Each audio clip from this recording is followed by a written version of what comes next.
ایک گمراہ جماعت جہمیہ کی، وہ رحمان نام ہی کا انکار کرتے ہیں،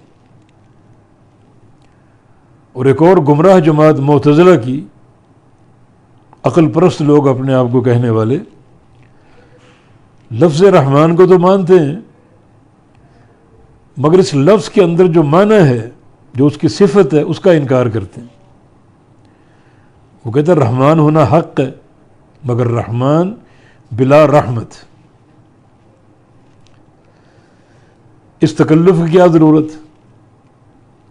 وہ کہتے ہیں رحمت مخلوق کے اندر بھی ہے، تو خالق اور مخلوق میں تشبیہ لازم آئے گی۔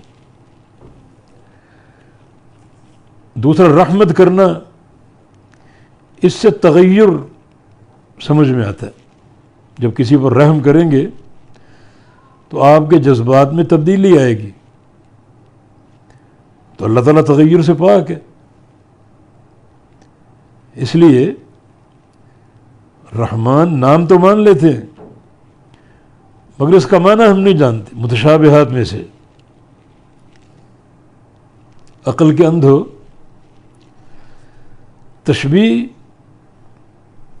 کیسے بن سکتی؟ رحمان کی رحمت اور مخلوق کی رحمت میں تشبیہ کیسے بن سکتی؟ وہ بے پناہ اور بے پایاں رحمت کا مالک ہے۔ ان اللہ خلق مئۃ رحمہ، اللہ تعالیٰ نے 100 رحمتیں پیدا کی، ان میں صرف ایک رحمت زمین پر اتاری، انزل منہا واحدۃ الارض، صرف ایک رحمت۔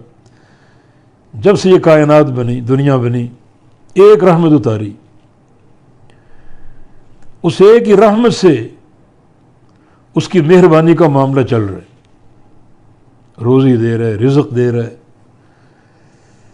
کسی کو دین کی ہدایت دے رہا ہے، کسی کو سچا فہم دے رہا ہے۔ اسی رحمت سے پھر مخلوقات بھی اپنا حصہ پا رہی ہے۔ ماں اپنے بچوں پر رحم کرتی ہے، دوست پر، جانور اپنی اولاد پر، اسی رحمت سے۔ وہ ایک رحمت پوری کائنات پر حاوی، غالب اور وسیع ہے، چل رہی ہے اور قیامت تک چلے گی۔ جب قیامت قائم ہوگی تو بقیہ 99 رحمتوں کا اللہ تعالیٰ استعمال فرمائے گا۔ یہ ایک ہی رحمت لامتناہی ہے، کوئی اس کی انتہا نہیں۔ بقیہ 99 رحمتیں، کتنی وسعت، کتنی کشادگی، کوئی اس کا حد و حساب نہیں۔ اس رحمت کو مخلوق کی رحم سے تشبیہ دینا، یہ کم عقلی نہیں تو اور کیا ہے؟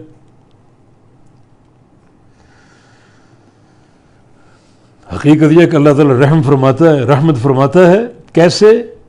کتنی؟ جتنی اس کے لائق ہے، جتنی اس کے شایان شان ہے، اور مخلوق کی رحمت جتنی مخلوق کے لائق ہے۔ اور تغیر تب مانا جائے جب اللہ تعالیٰ کی رحمت کو مخلوق کی رحمت کے مشابہ سمجھا جائے۔ مشابہت کا عقیدہ تو ہے ہی نہیں، کیونکہ لیس کمثلہ شیء، اس جیسی کوئی چیز نہیں، وہ تشبیہ سے پاک ہے۔